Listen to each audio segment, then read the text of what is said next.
What's up everybody, you're watching Model Aviator, I'm Adam. This week we have a fun flight video for you with a bit of an overview featuring another re-release from Tower Hobbies. Last week they brought back the Seawind, this week it's the DHC-2 Beaver 1.5m. This airplane was first introduced under the Fly Zone brand about a decade ago. It's been through a couple of paint schemes and the re-release is in the popular Island Wings paint scheme. And speaking of popular, this airplane is easily the best-selling and most popular foamy that Fly Zone ever made, so I know a lot of you are going to be glad this one's back. When it comes to assembly of the Beaver, you have to remember this is an older design. It is old school, so it doesn't go together the same way that some of the modern day bind and fly foamies go together. This one's going to take you a little bit longer, but it's not earth-shattering. The manual is very well written, covers all the steps very well, and we didn't run into anything that we thought would over-challenge anybody with a couple of foamy assemblies under their belt. There is one thing. The wings do have the same flap pushrod linkages that go through the fuselage from each wing and go into a single quick connect, the same way the Seawind does. However, it's no trouble with the Beaver because you have a hatch right here, and the servo and quick connect are right there. So it couldn't be simpler to get to, and it's really easy to handle that part of the assembly. The Beaver is sold as a plug and play, so that means that choosing your receiver of choice and installing it in the airplane is part of the assembly. We chose an AR620 because we fly Spectrum. That's a non-stabilized receiver. Your receiver mounts inside the battery compartment just to the right. ESC's on one side, receivers on the other. That's a flat enough area and there's enough room there for a stabilized receiver, something like AS3X, if that is the route that you'd like to go, and as long as you get the orientation program correctly, that'll work fine in the Beaver. When it comes to setting up the Beaver, like a lot of airplanes, the manual is a great place to start. Obviously you can deviate from there according to your personal taste. We did a bit. We're at their CG point right in the middle of the range that they suggest. When it comes to throws, we're at 100% throw in our transmitter with everything. We did make one mechanical adjustment, and they talk about this in the manual. You can actually take this hatch off, and if the wings are removed, you can get to the elevator servo, take the elevator servo arm off, move the quick connect farther out on the arm to get more elevator throw, and we did do that. Of course, Expo is personal preference. You'll have to adjust that to suit you and your flying style, but for what it's worth, we're at 20% on ailerons and 30% on elevator and rudder. Heidi's going to put the specs right here so you can check those out if you'd like. The Beaver has a lot of nice scale features. That is in and of itself a nice feature of the airplane. It really looks the part with corrugated control surfaces. Nice looking airplane. It has flaps. It has a full light set. You've got wingtip lights and strobes. You have a beacon on the fuse and a landing light on the left wing. It comes with floats included and all the necessary hardware to get those mounted up.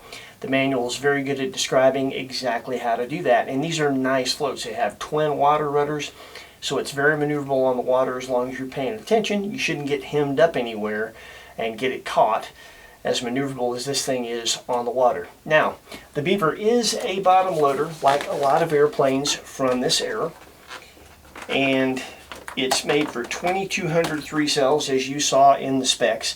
An interesting thing about the hatch normally has a triangular piece that's about that high, made of foam. I could not figure any way, even with the really small batteries that I was using, I just could not get them in that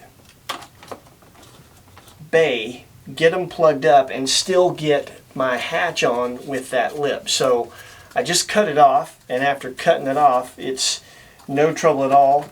Fits just fine, lock it into place, battery's not going anywhere. So if you're smarter than I am, maybe you can figure out how to get a battery in there without having to do that, but just know you may have to do that, and if you do, works great. Okay, time to get the flying. Before we do that, I wanted to talk coupon codes when it comes to Tower Hobbies with you. You saw the price point of the Beaver, $249.99. I think for the presence it has, how big it is, the features it has, and how well it flies, that's a really good deal in and of itself already. But anytime you're on Tower Hobbies website, if you go to the top, you'll see Loyalty Club. If you click on that, when you come down towards the bottom, if they're running a coupon code at the time, it will have the code, and it will have tiers that show you, based on what you spend, how much you're going to save. Always check that, and you can punch that code in at checkout to save a little money on something like the Beaver or anything else that you get from Tower Hobbies. We'll put a link in the description where you can get to Tower Hobbies, where you can get directly to the Beaver. When you go through that link, it supports our channel. When you do that, we appreciate you supporting our efforts. Thank you. So now, time to get the flying. And in a nutshell, this airplane flies great. It is not unlike any other lightly loaded high-wing bush plane out there. They all fly really good. This one is no exception. If you can fly a timber, you can fly this. If you're ready for a timber, you're ready for this. This is a sweet flying airplane. Check this flying out. Thanks for watching. We'll see you next week with something cool with wings.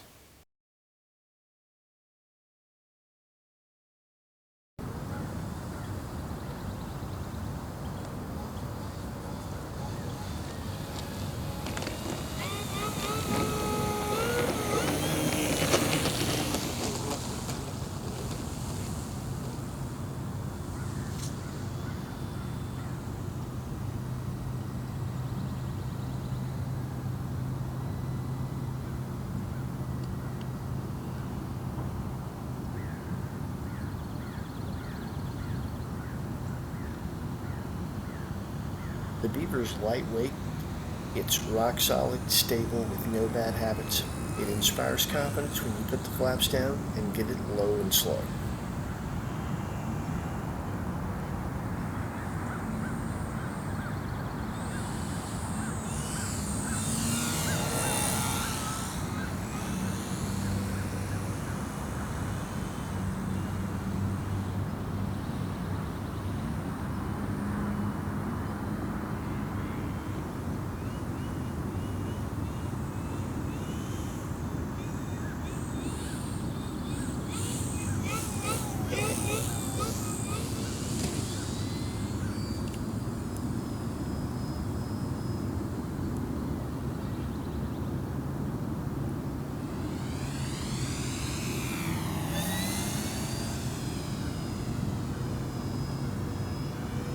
The Beaver makes a really good power on 3-cell. You've got more than enough to do the usual variety of sport aerobatics, and there's plenty of vertical.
We had our timer set for 6 minutes and always landed with a bit of battery to spare.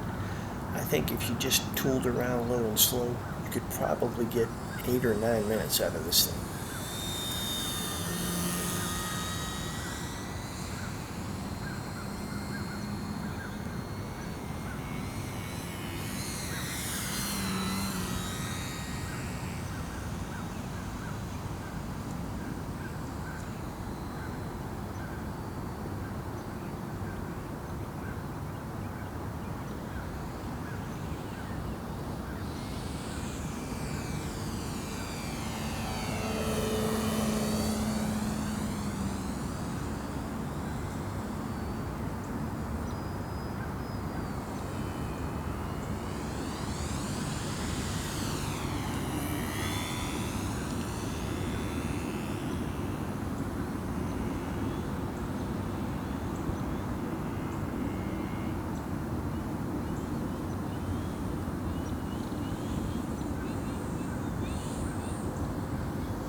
Beaver turned out to be pretty fun to bush fly with. It handles the tight turn at the end and our gravel road just fine.